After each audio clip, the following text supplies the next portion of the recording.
It's home. It's always going to be home. I love it. Grateful we're striking a chord with people. Love the seasons, the changes. I meet incredibly interesting people. Looks good too. Love the diversity. Everyone being so kind. Snap for that. Come and learn a skill with us. We try to make them feel like millionaires. Wonderful to be Thankful for A wonderful life. You can be whole. We're trying to build back up. Y'all want it again? This is home. You don't get the experience everywhere in America. Love this neighborhood. Love My community. Once they're in, they're hooked. Anything is possible. Whether you're born and raised here or you're now blessed to call it home, we all know there are many reasons to be thankful for living in Northeast Ohio. And while the seasons, the lake, and our teams are just some of the things on that list, there's one thing that really makes the Cleveland area stand out above the rest. It's the people, their kindness, their creativity, their strength in the face of diversity.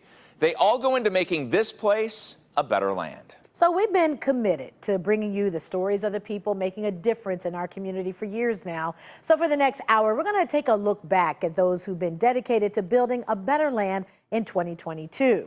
From casting a line to busting a move and planting seeds of change, our neighbors continue to inspire us with the ways that they're helping others. Well, this is the time of year when we find ourselves wondering, what can we do to give back to our community?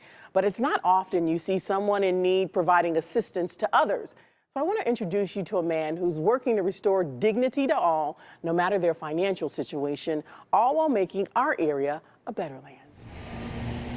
Here in Ohio City, in the basement and on the doorsteps of this church, is where magic happens. It's the home of Trials for Hope. Jonathan Gray founded the nonprofit back in 2010, giving away these trial-sized toiletries. And when I gave it out, my spirit felt like I was onto something. It was an operation that started in his apartment and now takes over room after room of this church basement. So we have toilet paper, we have baby wipes. Jonathan has thought of everything: diapers, cleaning supplies, clothing, canned food, and fresh food. It's all here. He tells me he's curated the items, realizing much of it is not covered by food stamps. And I found Jonathan understands the needs so well because he tells me he too lives in poverty. When you've lived it, experience is different. The executive director of Trials for Hope tells me his income is subsidized, and despite the fact that he doesn't drive $321 and is also battling complex PTSD, he's able to run this nonprofit with a budget of about $200,000 a year. You're in poverty and you don't pay yourself for the work that you do here. This is your organization, but you do it for free. Yeah. Why? Because my heart was called to serve. Once a week, Trials for Hope gets a delivery of perishable food items purchased from the food bank. We have yogurt, and we have 2 different kinds of chicken. And those items are donated to one of several organizations Trials for Hope supports. On this day, the residents of Clifton Plaza Apartments, subsidized housing for seniors, were served these bags of goodies. But every time it's like open up like Christmas gifts. Terry Beckley has lived here for the past 6 years, and Trials for Hope has been there the whole time, dropping off donations. Food is high everywhere that you go, you know. So this is a big help to me. And Terry is just one of the hundreds of people the nonprofit helps each month, including the homeless and those with subsidized income. Our numbers of serving because of COVID have gone up from 500 to 600 to over 1,000. I feel very great that they can come here and help all the residents here, because a lot of us need help trying to, you know, with food security. Now, Jonathan tells me he needs help keeping up with demand. He's in need of volunteers and donations in order to help get more items to the people who actually need it. To make a donation or to find out how you can help, we've placed a link to their website on ours. That's news5cleveland.com. Well, when families in Cleveland Central and Fairfax neighborhood need help, they don't have to look far. There's a place right in their neighborhood that provides social services and promotes wellness to improve their quality of life. A place one would say is family friendly. literally, and helping to build a better land. The Friendly Inn Settlement was founded in 1874 by the Women's Temperance Union League to provide social services for families in need. Its impact still felt today under the leadership of its president and CEO, Yolanda Armstrong. So the Friendly Inn has been around for a long time, Yolanda. Yes, yes. So the Friendly Inn has been in existence for 148 years, and it started off as 3 houses in the Fairfax, St. Clair, and Central area, where immigrants came from other countries, and when they came here, they resided in shanties in this community. And so when they wanted to go to a sobering environment where they can meet and greet other folks and find out what's going on in the community, they came to the Friendly Inn Settlement. They come for youth leadership programs, early childhood services, the computer lab, a program for expectant mothers, and... This your bag too? We have a food pantry. A food pantry, I tell you, during COVID, we served over 65,000 meals this past year in our food pantry, servicing families who were in need. I'm getting her meat together. Vanessa Cunningham is the manager of the food pantry. She, with her team of volunteers, prepare boxes of nutritious food and fresh breads for distribution twice a week. What about the cucumbers can go in here? Vanessa knows firsthand how important this service is and is glad to help. It's fulfilling because I started out years ago down here. So I know it's a need for it. And people really appreciate it between pays, or a lot of people are laid off and they need the food. Yolanda says the Friendly Inn is a vehicle that helps move people forward, and to be a part of that movement is not just her profession, but her purpose. Danita, I tell you, life for me ain't been no crystal stair. And when I think about how I grew up and the people who helped me, I knew that my destiny was to be in a position where I could help other people.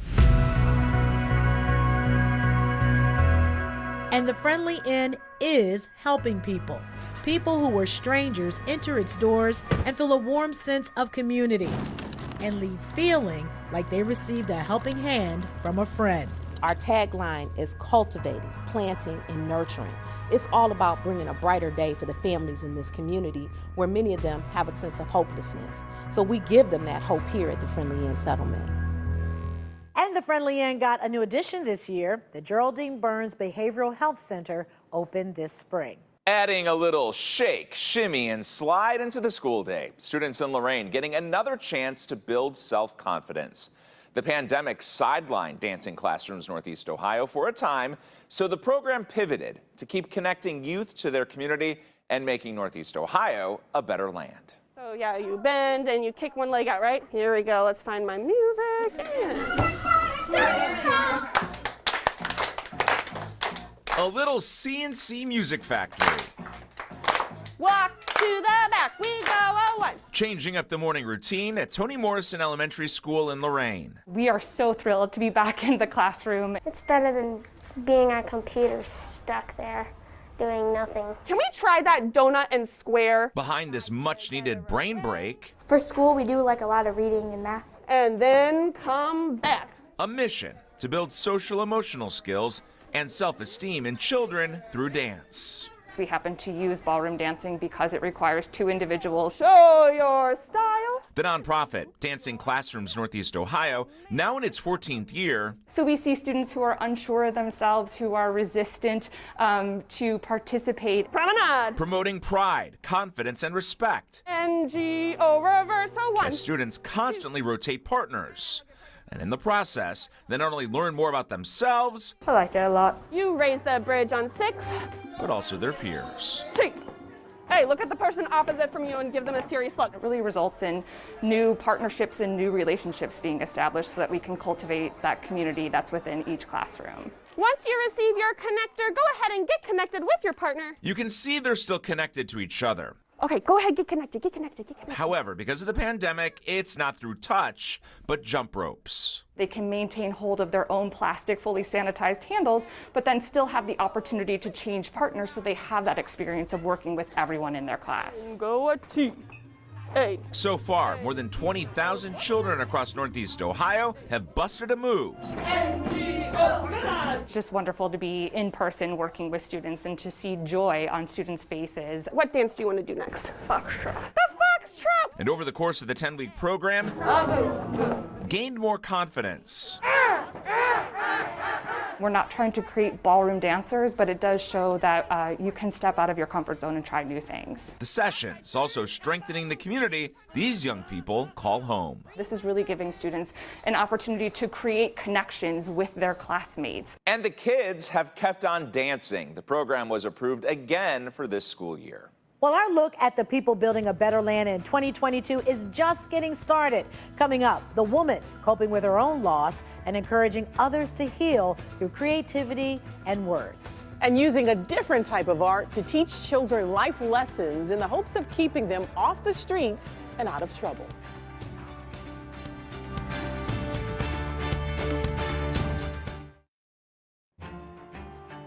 We want to thank you for spending time with us this Thanksgiving as we celebrate those making Northeast Ohio a better land. While the holidays are a time to be with your family, it is also a time to remember those we've lost. Some of our unsung heroes are those who step in to help families impacted by gun violence. And one organization is hoping to heal the wounds brought on by the battle in the streets by encouraging people to speak easy and go hard.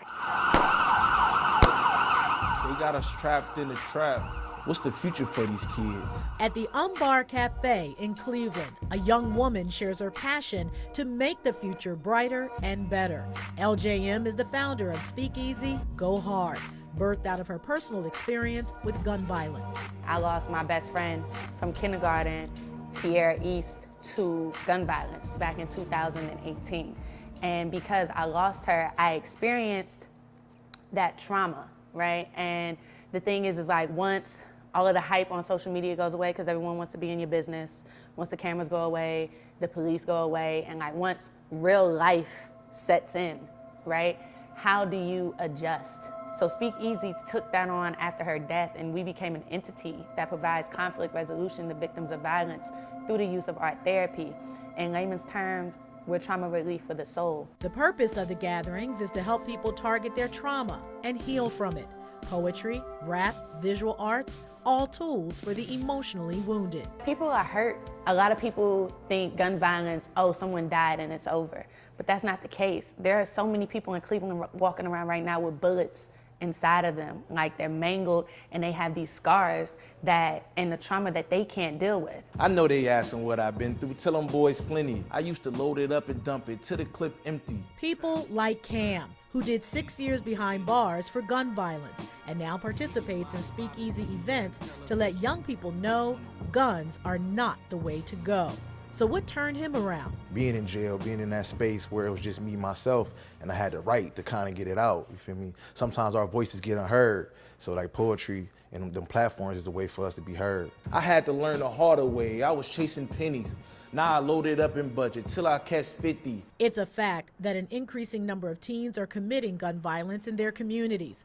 LJM says we must look at their environment and emotional development before passing judgment. Is it a literacy desert? Is it a food desert?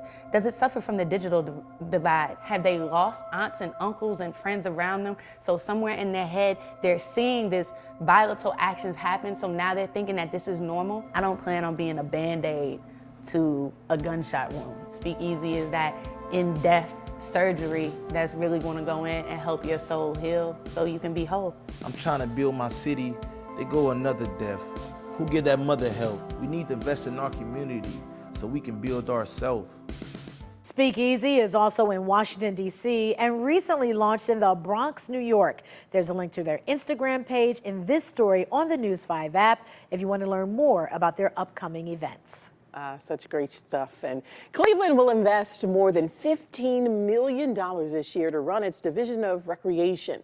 That budget was increased by nearly $1.4 million from 2021 and includes the upkeep of 21 rec centers, an arts center, 32 pools, 2 football complexes, and a baseball complex. Now that investment is not just another line item, but a critical lifeline since all these activities keep kids off the streets and busy.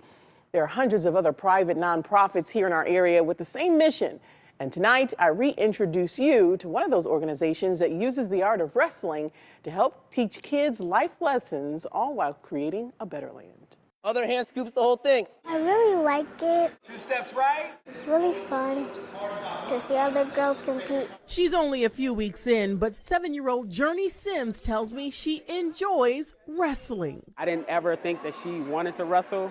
I see her tussling around with the boys, and we would ask her from time to time, does she want to wrestle? Journey's father, Brandon, tells me his daughter was inspired to try wrestling after watching her 2 older brothers practice their moves at home. Apparently, these apples didn't fall far from the tree. This dad tells me he also wrestled during high school. It gave me confidence, first and foremost. I didn't have a lot of confidence in my earlier years. The Sims kids have been developing their wrestling skills with the help of Beat the Streets Cleveland. The family has been a part of the program since it was founded here in 2016. What separates that from other wrestling programs, we're very intentional about having a conversation with kids. And so we don't just come in here and just wrestle. We're coming here to get to know the kids, try to build a relationship with the kids. So we want to, all right, how are you doing in school today? How's your grade? Demetrius Williams is the executive director of BTS Cleveland. This is your dream job? It is my dream job, yeah. Williams tells me wrestling changed his life. I had vision impairment, I had hearing impairment, and because of that hearing impairment, I had a speech impediment. So I lacked confidence, I struggled in a lot of aspects of life, but when I got involved with wrestling, it gave me the confidence. And now Williams gives back through Beat the Streets, which is a national organization with chapters in 37 cities. And step outside. Serving an estimated 8,400 youth each year. Kids in K through 12 are taught about wrestling and life with the help of coaches and mentors. Now this program is free, providing all the gear and even paying the way for students to compete all over the world. We try to eliminate all the barriers. You want to keep the focus on coming in and getting better. And that's exactly what 18-year-old Nick Abinator did.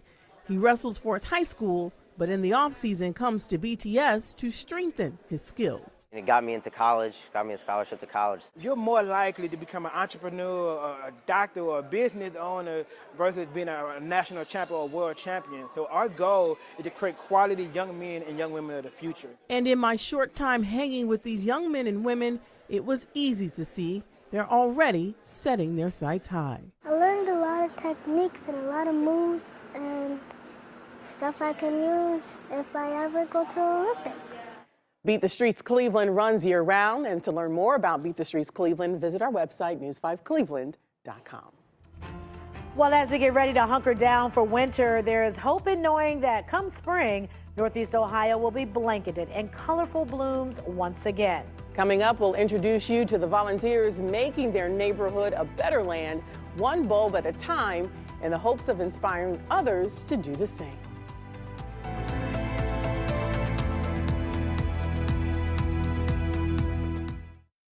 I love the seasons and the changes. Change in seasons. I mean, it's great. I like the change of season actually. You got all 4 seasons? We get all 4 seasons, which is pretty cool. You don't get that everywhere. When you ask people what they love about living in Northeast Ohio, one answer comes up over and over again: the seasons. For one neighborhood in Cleveland, the change of seasons also brings a resurgence of pride.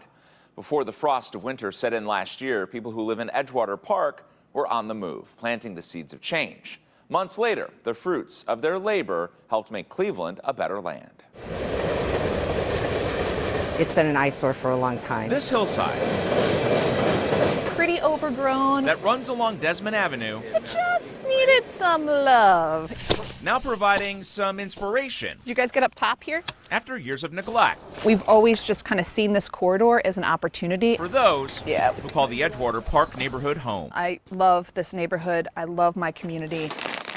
This past November, Not believe this weather. It's so nice. volunteers You have a bulb? with gloves and shovels in hand So let's plant in these holes. dug through difficult terrain A lot of rubble and bricks and rock and chunks of concrete. I think that was the last one. Okay. to plant more than 5,000 daffodil bulbs. And it was just a way for the neighbors to get involved in something positive. Yeah, probably like late March. Early April, I would think. Fast forward 5 months. I didn't expect maybe this many to bloom right away. Pops of yellow I'm actually dot the landscape. surprised at how good it looks. Nikki It's Hudson a new look for the neighborhood. came up with the idea to Daffodil Desmond It's been really fun to see. with the goal of changing the narrative in her community. The housing crisis kind of did a number on the neighborhood, and so we're trying to build back up. Her effort to re-energize this section of Edgewater Park, Hope for what this neighborhood can become. finding the support to become a reality through crowdfunding. Neighbors, local businesses, and that contributed to actually buying the daffodils. And there were a lot. You said this was 600 pounds of daffodils that you planted? 600 pounds of daffodils, Wow. yeah. Dozens of volunteers then deployed It wasn't easy to plant on the railroad hillside. to get them into the ground Anything is possible in our communities. and send a message. If we just kind of come together with some vision and ideas. I started thinking, Hudson hopes what else could we do? the beauty here I did that work and it's kind of, it's very satisfying. will encourage others to do their part It would draw people in. to increase community pride. Maybe people won't throw the garbage out of their car window when they're driving by the flowers. Somebody just has to say, I'm going to cut my grass today, or I'm going to pull weeds today, or I'm going to pick up trash that I see. And the next thing you know, it's an amazing place to live. And so what's next? So this fall, we're going to build on this. The plan is to plant 2,000 to 3,000 more daffodil bulbs to fill in some of the gaps in color along Desmond. You always hear people say, I'm just one person, I feel like I can't really make a difference. You're just one person, you made a big difference here in this neighborhood. I've got a lot of great neighbors and block club members, so I knew that I had their support. Bye-bye! And we're told they planted another 1,000 bulbs earlier this month. It's just amazing. I love it. So awesome. Well, still ahead, it is a challenge that many of us can't even imagine. Yet more than 1,000 children in Cuyahoga County experience homelessness every year. But there's a place helping some of them repair broken connections. And kids without a permanent place to call home can face a future of uncertainty once they turn 18 and age out of the foster care system. But there's someone looking out for them and building a better land. This year, I am grateful for waking up every day and just seeing the beautiful world and experiencing everything that I get to experience. There are so many things to be grateful for on this Thanksgiving. You're right, Courtney, like the people in our community, making Northeast Ohio a better land each and every day. And we continue to share some of their stories with you tonight. As the weather gets colder, many of us look for ways to help those who don't have a warm place to call home.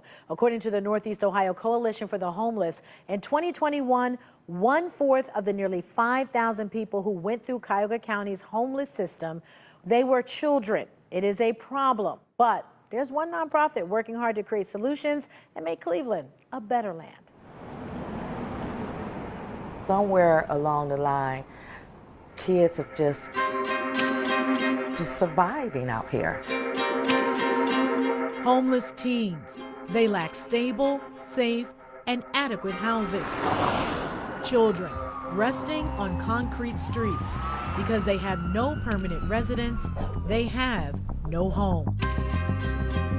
Me and my mama was going through some issues. Teens like Kay, Like nobody wanted me for real, who was abused since she was 6 years old, So I had to find somewhere else to go. and Charlene, I was in need of another figure besides my mother. she was just 14 years old. Bad attitude, minor anger issues, just a kid that needed help. What these two teens needed was a safe haven. They found it in East Cleveland at a home that was once owned by the late millionaire John D. Rockefeller. It's now a shelter for homeless and runaway teens. Broken Connections, a place to get the tools to reconnect with their families. When people come here, they're broken for various reasons. And when they leave here, they're connected. Nicole Howell started the nonprofit in 1996 with $13,000 of her own money. We try to make them feel like millionaires. I can see that. This is not your ordinary shelter. We run this as a group home model. So we serve kind of like parents. You know, we show them how to wash their clothes. We try to teach them how to eat the right things, how to cook. We provide more than just a bed. We provide love. And a feeling of being embraced. You can't even imagine that there's some kids that we have that's never been hugged. When we hug them, it's like we hugging a rock. They just be like tight. Nicole, you're from East Cleveland, and now you're back here in East Cleveland, being that beacon of light and hope for these young people. How does that make you feel? I think the most important thing is that I'm allowed to touch people's lives. I mean, I started the program with absolutely no money. I just used my own money and moved in here with everybody and just ran it as my home. Mm-hmm.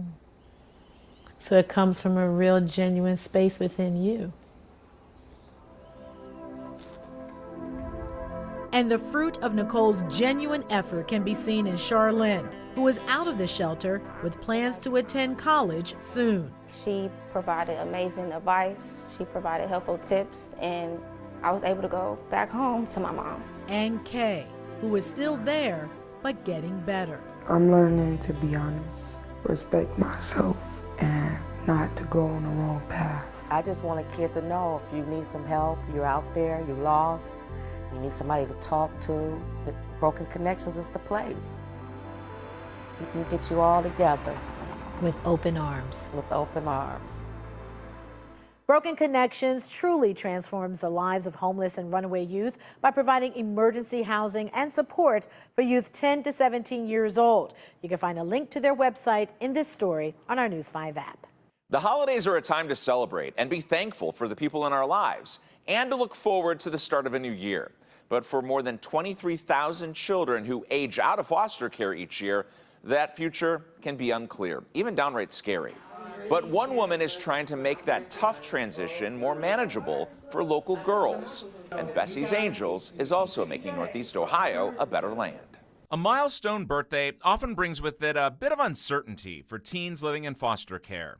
At 18, they age out of the system. When I aged out, I was just basically thrown out there. For Janisha Butler, facing the challenges of a fresh start solo was a lot to handle. I didn't know how to pay bills or anything. It's a story that plays out hundreds of times a year in Cuyahoga County alone. And they're walking around invisible. Tanya Perkins Stoudemire started a nonprofit named after her grandmother Bessie. My grandmother was my spiritual mentor. To help young women leaving the foster care system get a strong start. They were having challenges that young women have, but they didn't have anybody to help them. Bessie's Angels, providing that helping hand in a nurturing way. It's just so many things that are tied to being nurtured and loved and provided for. Since opening her first Bessie's Place in 2017, a home for those transitioning out of foster care, Tanya has opened 2 more. I became homeless at 17, and Bessie's Angels gave me a place to stay. At first, securing housing was priority number 1, but it didn't take long for Bessie's Angels to start providing workshops on managing money. How to write a check, because I was like, what's a check?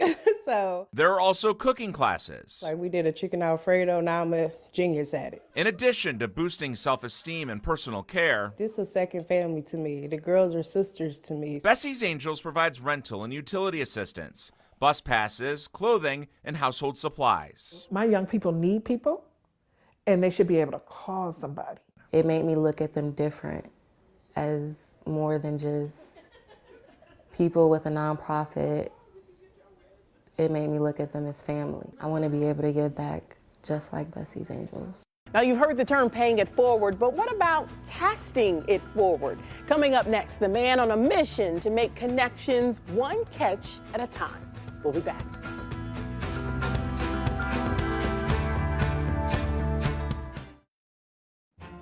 Lighting a spark by casting a line. One Northeast Ohio man is breaking down barriers and sharing a lifelong passion with strangers. But after spending hours with them on the open water of Lake Erie, they become something much more. So I jumped on board to see how one nonprofit is making Northeast Ohio a better land. Being in nature, I've been an avid outdoorsman and a fisherman my whole life. Is where Art Panfill has navigated some of the most difficult times of his life. It's brought me nothing but, peace and joy and happiness. However, His comfort leaving the shoreline as a young boy didn't come from his dad.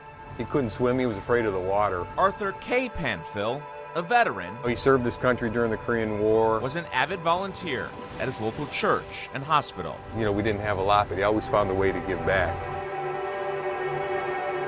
Months after his death, at the age of 92, And the inspiration really was my dad. Art came up with a way to try and emulate the example his dad set for him. Instead of paying it forward, we're trying to cast it forward. Art, through the nonprofit he started, provides cost-free walleye excursions for those who might not otherwise get the chance. And our mission is kids, seniors, veterans, and others to take them out on Lake Erie.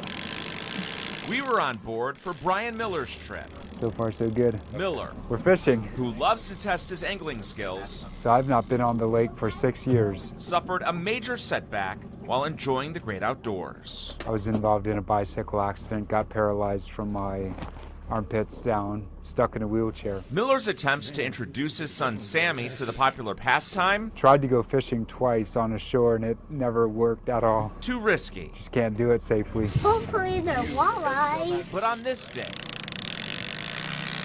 thanks to Cast It Forward, An incredible organization to help me get out on the water. as well as some planning and ingenuity on his part, I built a platform to level my chair with the side of the boat to facilitate the transfer in. his father and son got the chance to make memories. I want to show him what it's like to see if he enjoys it. So far, so good. Having had his share of dark days shortly following his accident, You know, what am I worth? What's the point of living anymore? Miller tells me opportunities All right, easy does it now. like this Just perfect. prove It's a fish. there's still a lot of life to live. Now I'm at the stage where, what can I do?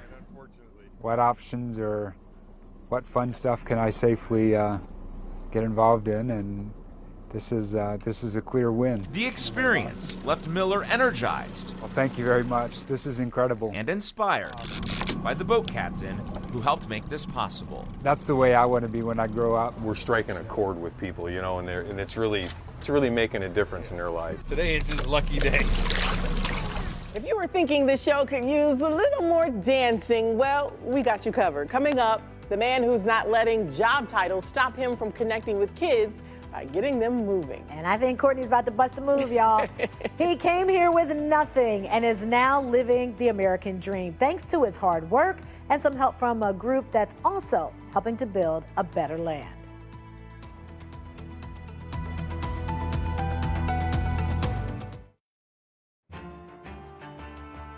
Well, our next A Better Land story is about movement, and it happens to be one of my favorites. It's about a man who didn't let a job title stop him from helping kids at his school. I spoke with a custodian who tells me he realized kids needed an outlet to help them thrive, so he created one and became a huge source of inspiration. You shouldn't be looking behind you. I said stage. Do you remember that someone who made a tremendous impact on your life when you were a kid? Okay, now listen. Maybe it's a teacher. Okay, left, right. A coach. Left, right, left. Or even an older cousin. Left. Remember that. For these kids, it's their former school custodian. Just had a large impact on our students. That's good, but you stay your course, okay? Joseph Gates, or Mr. G as he's known around West Park Academy, He's very kind and sweet. went from cleaning this building to building up the confidence and self-esteem of these students. Does he just have that personality? Or? It's just who he is within. You know, once he's in front of people, whether it's children or adults, you know, he's the light in the room. That's good. Y'all want it again? Mr. G tells me as a product of foster care, he knows how important it is for adults to stay connected and engaged with children. Let me see your height. So they can thrive. I want you to do this though with your dreads. Height. I love children. I was more engaged in the children. I was more than just a janitor. That's why he always makes it a point to know what's going on in students' lives. Why you ain't looking all like this? One of the ways he did that Come on, Drake, me and you out here. was by turning the school's lunch hour into a showcase. I'll do crump, a little flexing, pop locking. Mr. G tells me dancing is what helped him growing up. Accountability, having someone that speaks my language. About a year into his janitor job here at West Park, he went to the school's principal with an idea. Formation. He wanted to start an after-school dance program for students. And I told him, it's actually to use the influence of dance to start incorporating and bringing back principles and morals that can actually help that was taken out. Once they're in, they're hooked. Principal Michael Jaisley gave Mr. G the green light. All right, cool. And ROAD, short for Reaching Out and Dancing, was created. Why did you think he was qualified to do this? His qualifications, may not come on a piece of paper, but his qualifications come with his relationships with the students. Practice, practice, practice, practice. It don't matter. They have to get it right. And that instant impact that he has with our families. The program has been around for 3 years. I love it here because everybody's like my family. There are about 25 kids that participate on a regular basis, and they were anxious to show me. How about you all teach me? Just do it with me. What they've learned 3, 4 in ROAD. Got the first 8 count. From the top, let's go. Mr. G tells me he has plans to get his program into other schools in Northeast Ohio. What's a muscle in it? And eventually, turn it into a dance league. It gives them a sense of responsibility and a sense of pride. I'm so proud of Mr. G. When he came to me with these ideas, it was just notes on a piece of paper. His dreams have really come true. That's what I'm talking about, bro. He dreamt it, he wanted it. Oh, that's road right there. Now, this dance program is free to West Park students, and Mr. G tells me there's a small amount of funding, but much of the money to keep things going comes from he and his wife.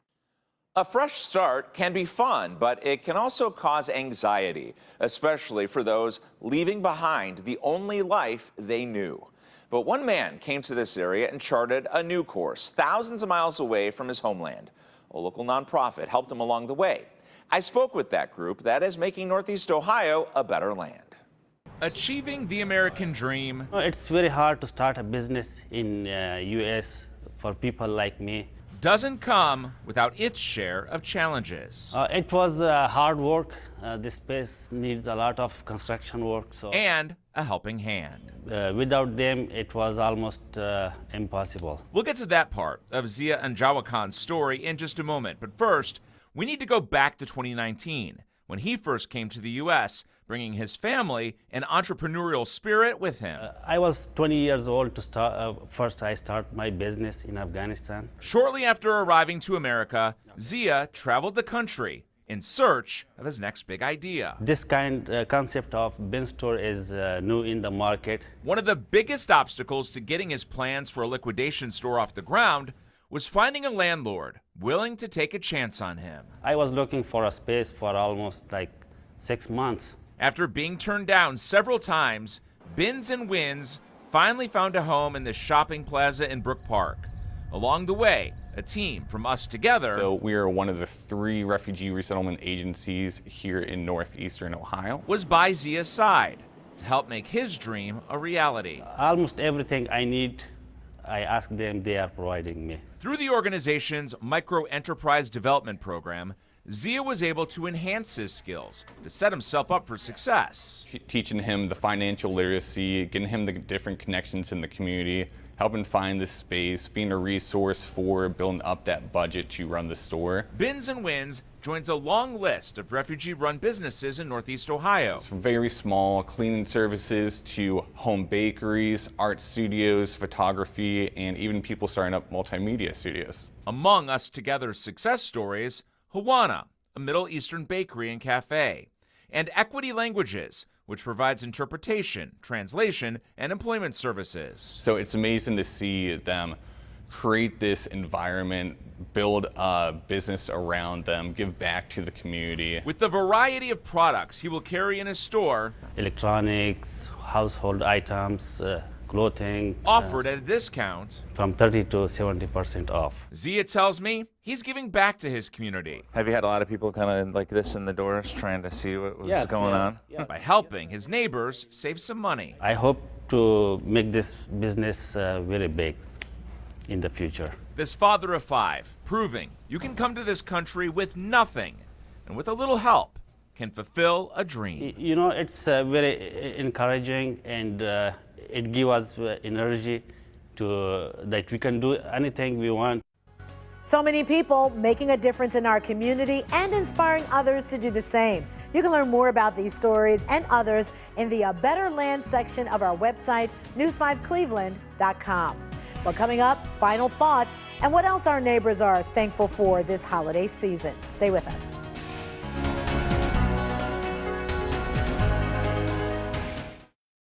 All right, thank you so much for spending some of your Thanksgiving holiday with us here on News 5. Yeah, we're happy to have you, and we're also grateful for you and the people making Northeast Ohio a better land all year round. If you know of someone making a difference in our community, let us know. Just fill out the form under the A Better Land section of our website.